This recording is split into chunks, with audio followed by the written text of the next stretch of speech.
বন্ধুরা, আশিক এগ্রিকালচারের পক্ষ থেকে আবার একটা নতুন ভিডিও নিয়ে উপস্থিত হলাম আপনাদের সামনে।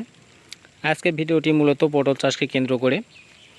পটলের গাছগুলো দেখতে পাচ্ছেন খুব সুন্দর, কিন্তু সবুজ এবং সতেজ আছে। আজকে আবহাওয়াটা একটু মেঘলা এবং গুড়ি গুড়ি বৃষ্টি হচ্ছে। তো পটলের গাছে সেটা দেখতে পাচ্ছেন। তো বৃষ্টির মধ্যে আমি ভিডিও করার চেষ্টা করছি এবং আপনাদের আপডেট দেওয়ার চেষ্টা করতেছি, যাতে পটলের ক্ষেত কীভাবে ভালো রাখবেন বৃষ্টির সময়, পরিচর্যা কী আপনাদের। তো বৃষ্টির সময় বন্ধুরা মূলত এই পটল গাছে পচামিনার আক্রমণ হয়ে থাকে। যে ছোট ছোট ফুল, এই ফলগুলো দেখতেছেন, এই ফুলেতে দেখতে পাচ্ছেন এই যে এটা হচ্ছে পচামিনা ধরতে লাগছে। তো এখন আমার করণীয় কার্বনডাজিম অথবা ম্যানকোজেব যে কোনো একটা বৃষ্টি ছাড়া মাত্র স্প্রে করতে হবে পটলের গাছে।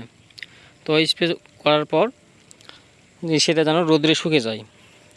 1 ঘন্টার পরে আবার যদি বৃষ্টি হয় তাহলে সমস্যা হবে না। তো এই কাজটি করলে আপনাদের এই পটল ক্ষেতটি রক্ষা হবে এবং পটল গাছগুলো এরকম চকচকে ভালো থাকবে। তো এটা হলো উপরকার পটল গাছের উপরের যে ট্রিটমেন্টটা, সেটার কথা বললাম। তো যেটা মাটির কাছে যেটা ট্রিটমেন্ট, বা গোড়াতে পটল গাছের গোড়াতে যেটা ট্রিটমেন্ট, সেই সম্পর্কে এখন আপনাদের জানানোর চেষ্টা করব। বন্ধুরা দেখতে পাচ্ছেন পটল গাছের গোড়া, এই গোড়ার চারিপাশ দিয়ে জিপসার, ফুরাডান এই দুটো একসঙ্গে মিক্সড করে গাছের গোড়া চারোধার দিয়ে ছড়িয়ে দিতে হবে। তাহলে বর্ষার যে বৃষ্টির যে ক্ষতিকারক দিকটা সেটা চলে যাবে। জিপসার সেটা মাটির জাবর কাটাবে, গাছের গোড়ার মাটি শক্ত রাখবে, গাছটাকে ভালো রাখবে। এবং ফুরাডান যেটা বললাম, ফুরাডানটা গাছের গোড়াতে যে কৃমি বা অন্যান্য মাটির যে ক্ষতিকারক পোকা বা ব্যাকটেরিয়া, সেইগুলো মারা যাবে। বৃষ্টির জলের সঙ্গে সেটা কষ্টটা বসে যাবে এবং গাছটা সুস্থ সবল থাকবে। তো এই দুটো পরিচর্যা আপনাদের এই বৃষ্টির সময় বা বৃষ্টির পরে করতে হবে। বৃষ্টির সময় আপনাদের গোড়াতে যে ফুরাডান এবং জিপসারের কথা বললাম সেগুলো প্রয়োগ করতে হবে এবং বৃষ্টি ছাড়ার পর আপনাদের স্প্রে করতে হবে।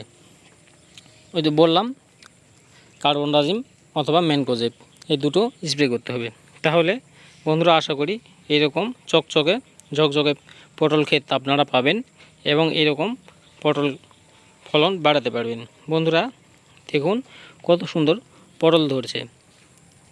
তো এইরকম পটল কিন্তু আপনারাও চাইলে চাষ করতে পারবেন, যদি আপনাদের ট্রিটমেন্ট সফলভাবে আপনারা করতে পারেন। তো খুব সুন্দর ফলন হয়েছে, আশানুরূপ ফল পেয়েছি পটলের এবছরে। তো আমাকে ফলো করে পাশে থাকবেন নিত্য নতুন ভিডিও পেতে। পটল চাষ সম্বন্ধে আমি নিয়মিত ভিডিও আপলোড করে থাকি। আপনারা চাইলে আমার আরও অন্যান্য ভিডিও আছে, ওই ভিডিওগুলো দেখতে পারেন আমার প্রোফাইলে। বন্ধুরা এখানে দেখানোর চেষ্টা করছি আর একটা পটল ক্ষেত। যেটা দেখালাম ওটা শ্যামপুরা বা মোটা পটল বলে, আর এটা দেশি পটল বলছে।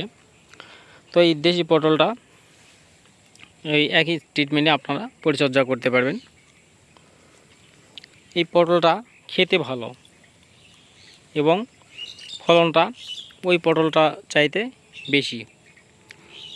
তো এই পটল এবং ওই পটলটার পরিচর্যা কিন্তু একই রকমভাবে করতে হবে। বন্ধুরা দেখুন দূরে এই যে পটল, কত সুন্দরভাবে পটল ধরছে ক্রমান্বয়ে। তো আপনারাও চাইলে এই পরিচর্যাগুলো করতে থাকবেন, তাহলে দেখবেন আপনারাও আশানুরূপ ফলন পাবেন। তো আজ এই পর্যন্তই বন্ধুরা, ভালো থাকবেন। পরবর্তী ভিডিও দেখার আমন্ত্রণ রইল।